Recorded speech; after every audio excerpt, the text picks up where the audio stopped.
Good morning. This is Michael Thunder at the White Dragon Tea Room. I'm going to do some steeping this morning in order to show you how to steep the various colors of tea. And this is an adjunct to how to create a most excellent tea pantry, our little pamphlet book that we've published. This will give you all the information in there on the brewing process. So, this is a carp cloth, and I put it on the tea table at night, or one of the staff does. It means that we're closed up for the night, and then we have a little ritual in the morning of removing it. Carps go up the waterfall in Japan in mythology and become the dragon. So they're connected to us in the White Dragon Tea Room. I'm going to brew 4 teas this morning. I'm going to brew white peony, good green tea, good oolong tea, and good black tea. So those are the 4 basic teas that you're going to be dealing with in your tea pantry. There's a lot of other peripherals, but these are the main ones that you'll be dealing with. And I'm going to be using different pots for each of them, different temperatures and different time. For those of you that are scientific, you can get a thermometer and you can get a timer, or you can use, of course, your telephone or your watch to time these things. But the most important thing I want you to understand in delivering this information is that you are the boss. You have to experiment with it, and you have to find out what tastes good to you. So if I say brew a tea for 1.5 minutes and you like it brewed for 3 minutes, you're right. So these are only guidelines. And we also have a brewing guideline chart that you're more than welcome to call or email us, and we'll send to you free. So you can call us at 970-385-7300, 970-385-7300, or email us at tdurango@gmail.com. Okay, so we're going to start out with white tea. White tea is the least oxidized and has the most caffeine. Wait a minute, it's the least oxidized and has the least caffeine. That's completely backwards. Let's try that again. White tea is the most, forget about it. White is very delicate. It's the one that has the least caffeine in it, if you're very sensitive to that. And it uses the least amount of heat. So you'll find that as the teas are oxidized, they use more heat. White being the least oxidized, it uses the least amount of heat. This water was at the boil, so it's probably dropped down. We boil at 198 here in Durango. If you want to know what you boil at, take your elevation, subtract 1 degree for every 500 feet above sea level. So sea level is 212. So if you subtract 1 degree, you'll figure out at what temperature water boils in your area. I'm letting this air out a little bit. That's a little too hot for a white tea. So that's it. This is good in the winter because it warms up your glass. This is really great glasses. We carry these, they're from Bonham. They have a rubberized side so you don't burn your fingers. So that's probably at about 175 now, 180. This particular white tea comes up pretty fast, as do most of our teas here in the tea room.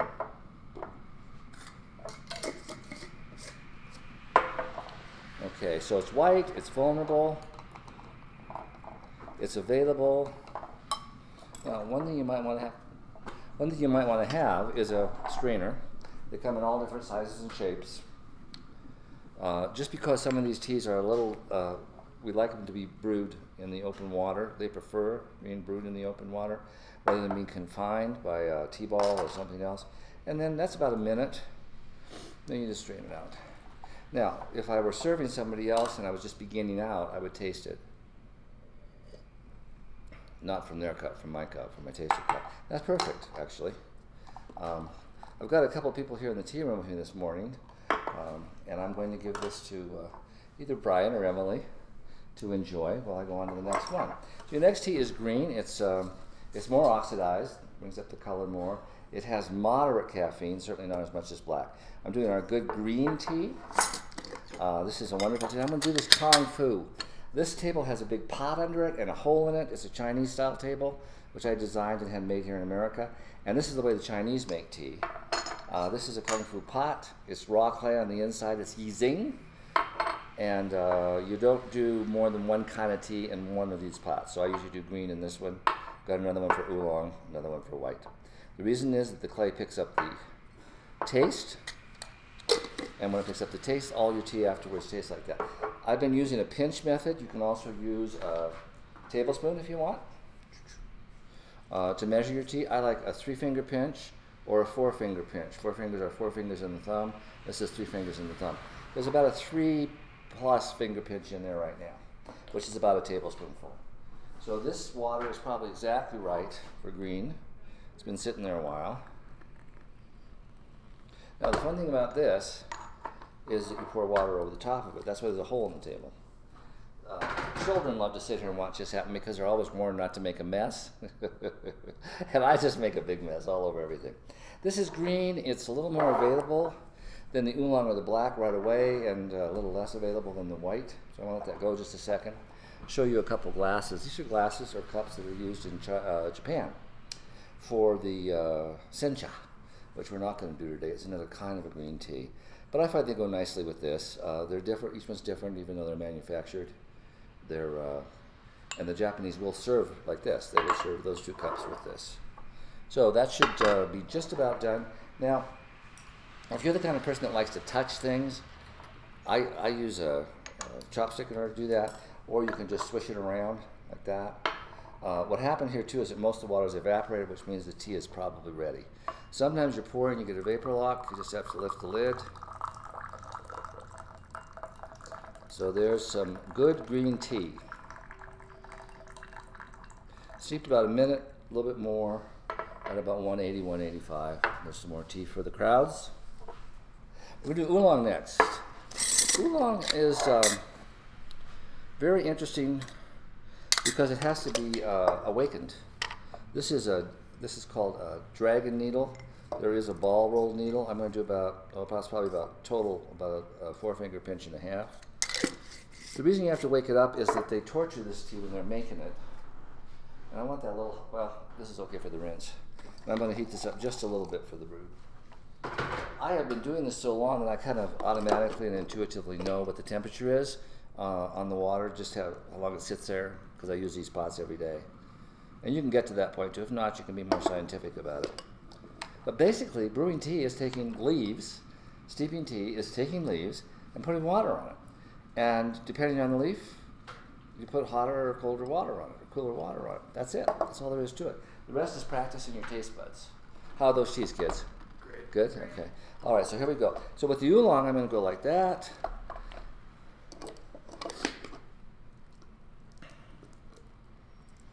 Okay, now he's awake. Are you awake? Yes.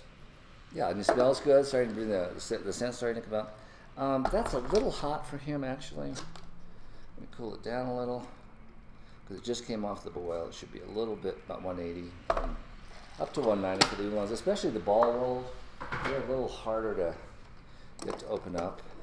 I'll let that go about a minute and a half. So that's our good oolong tea. Oolongs have a little bit of wildflower taste sometimes, a little bit of a sweeter finish, floral. They're a wonderful tea. Once you get into them, they're myriad and intricate. Why'd you rinse it? I rinsed it because this particular tea, first of all, this particular tea is a little dusty, but secondly, I want to wake it up right. I want to say to that tea, hey, I'm going to brew you now. And because of the way these are treated, they lend themselves to being awakened more so than any of the other teas. That looks like it's done. That was about a minute and a half. Now, I'm moving pretty fast here this morning. You can go longer if you want. You can taste it.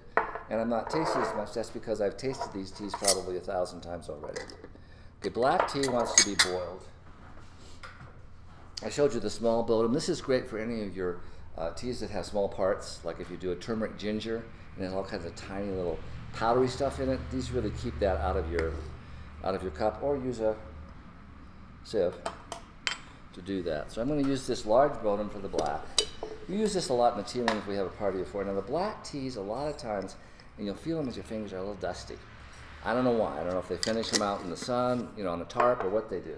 But I also like to rinse them, and then I will steep this one with boiling water. And that's really all there is to it. Everything else is somewhere in between. Herbals that are like medicinal, you want to do with boiling water and then sit up to 3 minutes. Blended teas can go longer. Pu'er teas are very forgiving. What do I mean by that? I mean that they don't get bitter if you forget them when you're brushing your teeth. They are very, very patient with us. And they actually don't get bitter at all if you overbrew them, whereas this black tea would be unpotable if I didn't watch it and make sure that I don't oversteep it, because the tannins come up in the blacks. That's a good black tea. So we've done 4 teas this morning. We've done the white, the green, the oolong, and the black. I'll pour that out. These are more esoteric cups. These are collector's cups. You can get them at your local markets when they have like a ceramic fair or something like that, or an art fair. This particular one is by a fellow out in California. I gave this to my wife, and she just loves this cup. His name is Kent Burkett. Okay, Trent Burkett, excuse me. So here we go. Now, what have I got here? I have a situation.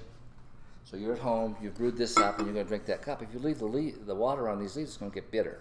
So put it in a thermos. You can use one of your travel cups if you have a travel hot cup. Just put it in there, and then drink up the rest of it as you wake up in the morning or visit with your partner or whatever. Another teapot that I just want to show you. These are more esoteric. They're from England. This is just a copy of an early English teapot. It's plate silver. So there's a full range of teapots you can use. You know, you don't have to be too strict with yourself. We're finding that most people like to watch the leaves steep. That means do not get an opaque teapot. The opaque teapots were very popular. They had a little cozy over them, and they were used in the past as the primary teapot. Now we're going to glass, and it's a lot of fun to watch the leaves open. Okay, so let me review that just one more time. This is the adjunct video for the how to create a most excellent tea pantry. You can get in touch with us at tdurango@gmail.com, or you can go to our website, www.whitedragontea.com, www.whitedragontea.com.